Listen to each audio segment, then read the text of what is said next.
सभी लोग जानते हैं कि वर्षा ऋतु में कपड़ों में सभी में नमी आने लगती है। जैसे ही नमी आने लगी कि वैसे ही शरीर में भी बदबू आने लगती है। आप कहीं पे भी किसी के पास बैठ नहीं सकते हो, क्यों? कपड़ों में धूप नहीं लगी है, वर्षा हो रही है, डेली लगातार हो रही है, ठीक है। तो इस वजह से क्या है कि बदबू आने लगती है। तो इसलिए कहा गया है कि देखो, स्नान करो और गंधमाला का धारण करो, क्योंकि पहले भाई परफ्यूम्स नहीं चलते थे, तो इसलिए मालाओं का धारण करना पड़ता था। आज के दौर में क्या ड्यू लगा के निकल दिए, ठीक है। तो ये चीजें याद रखेंगे कि गंधमाला का धारण किस ऋतु में करना है आपको, तो वर्षा ऋतु में स्पेशल कह दिया गया है। फिर आपको याद रखना है कि प्रघर्ष उद्वर्तन, है ना। तो यानी कि प्रघर्ष उद्वर्तन अर्थात बताया गया जो शरीर में चिपचिपापन आता है वर्षा ऋतु की वजह से, नमी रहती है, आर्द्रता रहती है, तो उसको पहुंचना है, प्रघर्ष करना है, ठीक है, तथा उद्वर्तन भी करना है। ये मैं आपको बता चुका हूँ, ठीक है। जो मतलब की चाहे पाउडर से कर सकते हैं, स्निग्ध पाउडर से या सूखे पाउडर से, किसी से भी आपको या आप उद्वर्तन कर सकते हो, ठीक। फिर बताया गया कि पुराण पुराण जंगल मास भोज्य यूसेज संस्कृत, अर्थात बताया गया कि देखो यहाँ पर यूज संस्कृत करके लेना है, ठीक है। यूज मतलब कि दाल का पानी लेना है, ठीक है। और बताया गया कि पुराण पुराण जांगल मास, कैसा भाई? जांगल मास का यहाँ पर सेवन करने के लिए कहा गया है, ठीक है। क्यों? क्योंकि भाई यहाँ पर अग्नि मंद है।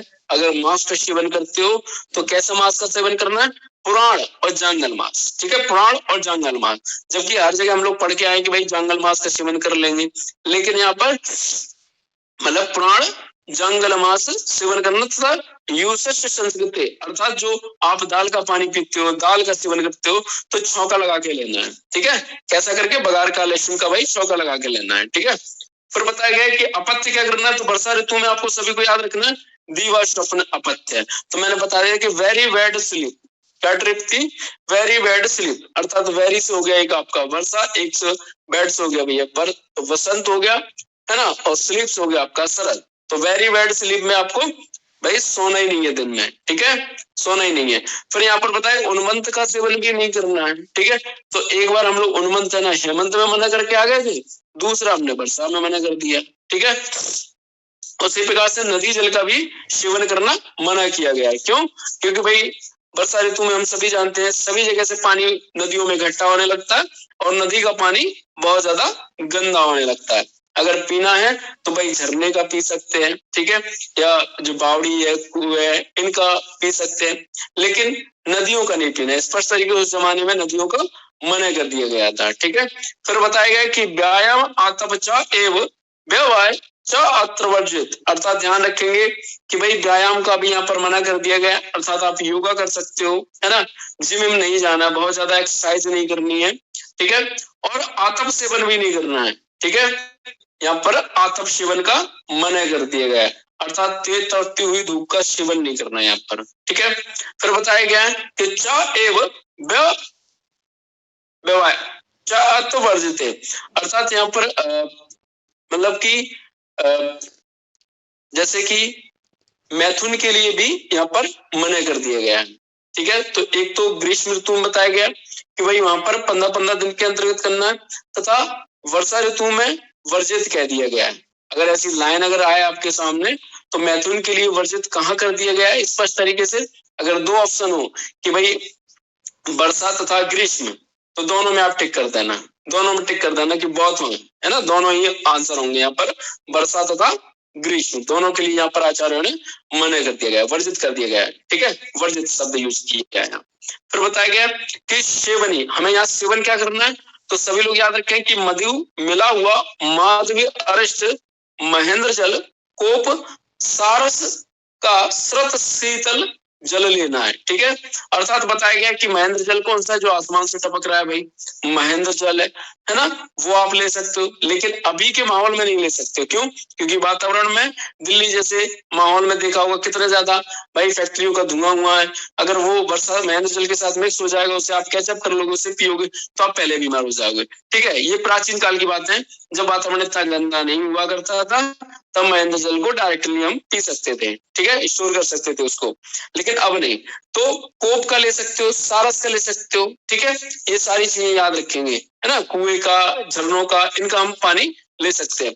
लेकिन ये स्पष्ट तरीके से सभी लोग याद रखेंगे, यहाँ पर जो पॉइंट बताया गया है कि मधु मिला हुआ माधवी अरिष्ट सेवन करना है। ठीक है, तो जितने भी आप लोगों ने नाम सुने होंगे कि भाई ये वाला अरिष्ट है, वो वाला अरिष्ट है, ठीक है, प्राचीन काल में अरिष्ट घर पे बना लिए जाते थे, है ना, और उस अरिष्ट में आपको मधु को मिलाकर सेवन करते थे, है ना।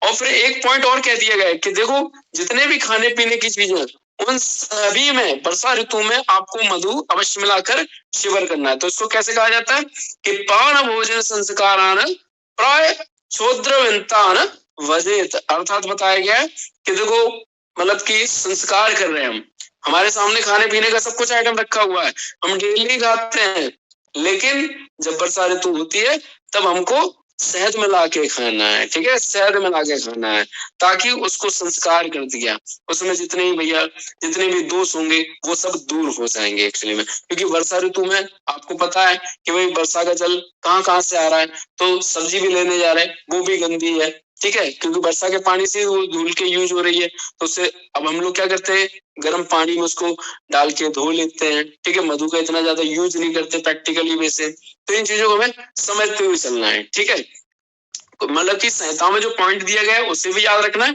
और आज की लाइफ से डायरेक्टली कोरिलेट करके चलना है, क्योंकि हमें चीजें समझ में भी आना चाहिए, ठीक। फिर उसी प्रकार से देखते हैं शरद ऋतु में। तो शरद ऋतु में कहा गया है कि देखो भाई जो शरद ऋतु है, तो शरद ऋतु में पित्त का स्पेशली प्रकोप बता दिया गया है।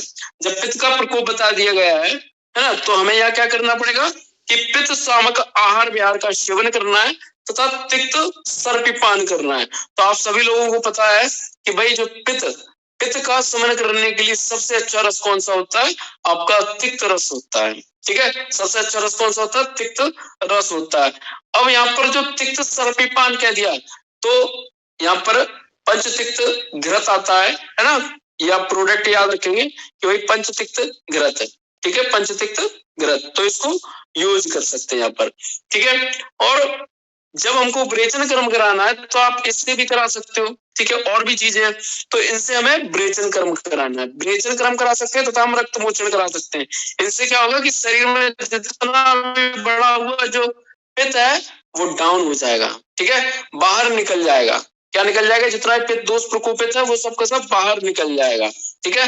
तो क्या किससे हमें ब्रेचन कराना है, आपको तिक्त सर्पिपान से, तिक्त सर्पिपान से आपको ब्रेचन कर्म कराना है। बाकी जो रक्त मोचन है वो आप लोग जानते ही हैं।